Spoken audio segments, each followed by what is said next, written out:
Bismillahirrahmanirrahim. وَلْتَكُنْ مِنْكُمْ أُمَّةٌ يَدْعُونَ إِلَى الْخَيْرِ وَيَأْمُرُونَ بِالْمَعْرُوفِ وَيَنْهَوْنَ عَنِ الْمُنْكَرِ. Alhamdulillah wassalatu wassalamu ala rasulillah mabad. Allah berfirman, wajahidu bi amwalikum wa anfusikum. Berjuanglah kalian, berjihadlah kalian melalui hartamu dan dirimu. Hampir semua ayat-ayat berjuangan dan pengorbanan itu dimulai dengan bi amwalikum, harta kalian, harta kalian. Saya mengajak secara praktis dan kami sudah buktikan. Rp1.000 itu bisa luar biasa dahsyat. Bisa beli mobil, bisa buat kuburan, ya, bisa membangun masjid. Uang 1.000. Mari kita satukan uang 1.000 kita. Nanti kami jemput di rekening ini, insya Allah bisa kita buat. Di rekening ini insya Allah kita buat sebuah kekuatan umat dengan Rp1.000. Rp1.000 dahsyat. Assalamualaikum warahmatullahi wabarakatuh. Bismillahirrahmanirrahim. Assalamualaikum warahmatullahi wabarakatuh. Pertanyaan saya, Ustaz, singkat, tidak terlalu bertele-tele. Di antara beberapa imam itu, kalau saya lihat, maaf Ustaz, karena kita ini adalah simpatisan Muhammadiyah juga, berarti kita ikut sama Imam Syafi'i. Tapi kalau saya lihat, yang lebih bagus diikuti adalah Imam Malik. Karena waktu kita pertama berpuasa, kita berniat, aku berpuasa selama 1 bulan karena Allah Subhanahu wa Ta'ala. Saya kira itu yang bagus. Tidak ada kan kita temui dalam pendidikan agama atau ajaran tata cara salat itu. Aku berniat berpuasa 1 malam. Jadi yang lebih bagus anunya Imam Malik. Ya. Tapi walaupun bagaimana kita simpatisan Muhammadiyah tetap ikut Syafi'i. Saya kira itu Ustaz. Terima kasih. Assalamualaikum warahmatullahi wabarakatuh. Ya, mazhabnya Imam Syafi'i lebih longgar dalam hal ini, Pak, ya. Lebih mudah dan lebih praktis untuk bisa kita amalkan. Tapi lebih hati-hati 3 jumhur itu. Lebih hati-hati. Kehati-hatiannya hadirkan saja setiap malam. Karena niat itu kan tidak mesti dibilang harus diucapkan, Mbak. Begitu kita sadar bahwa mau puasa besok, itu sudah dianggap berniat. Meskipun kita tidak kasih bunyi. Makan sahur itu sudah bagian dari niat. Ya, begitu tidak pernah ada niat membatalkan 1 bulan itu sudah dianggap berniat. Saya setuju, Pak. Lebih mudah dan lebih praktis itu. Meskipun kalau mau hati-hati, ya disegarkan saja setiap malam. Ya, pakai hadis tadi Hafsah itu. Ya. Makasih banyak, Pak. Ya. Ada yang lain? Ya, ini hadis Aisyah. Wa an Aisyah radhiyallahu anha qalat kana Rasulullah sallam yuqabbilu wa huwa shaimun wa yubashiru wa huwa shaimun. Ya. Walakinahu amlakukum ya lirbih. Muttafaqun alaih. Kata Aisyah, dia pernah mencium saya. Nabi ini mencium saya dalam keadaan dia berpuasa.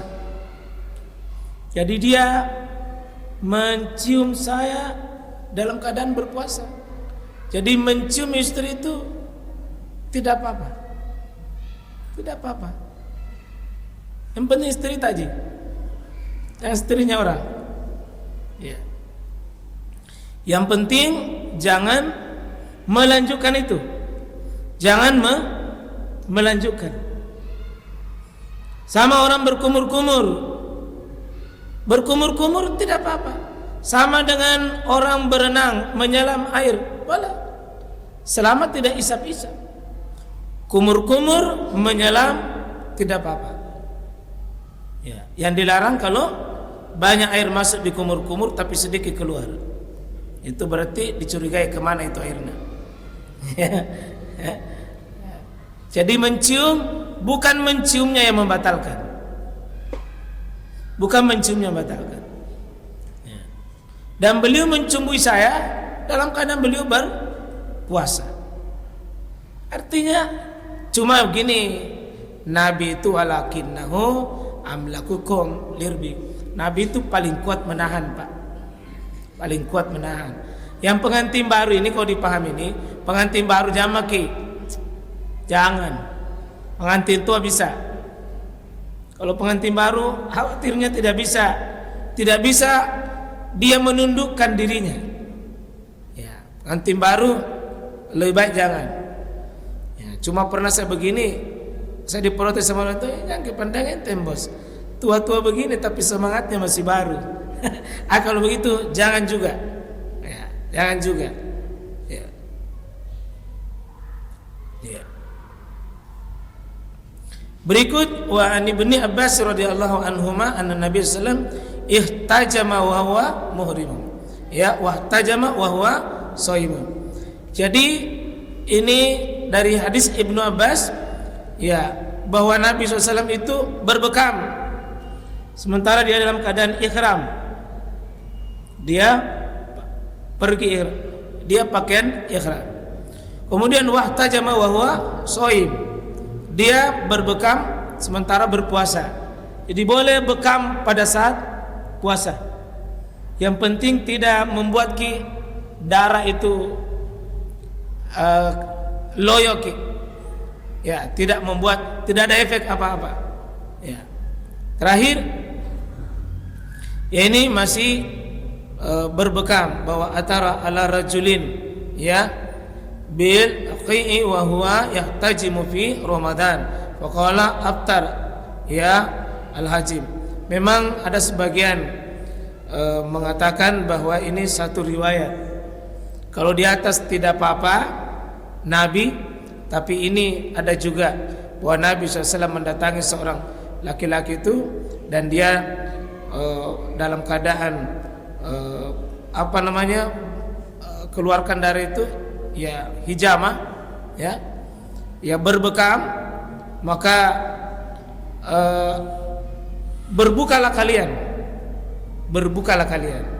Itu memang Pak tergantung dari bekam mana dia. Makanya dua buku yang saya tulis, ada buku satu membolehkan, ada satu buku tidak boleh karena memang hadisnya begitu. Ada satu mengatakan iya boleh, ada mengatakan tidak boleh. Itu tergantung dari kondisi seseorang yang berbekam. Ya. Mudah-mudahan ada sesuatu yang bisa kita ambil ya tentang masalah puasa insyaallah. Subhanakallahumma bihamdik asyhadu an la ilaha illa anta astaghfiruka wa atubu ilaik. Assalamualaikum warahmatullahi wabarakatuh.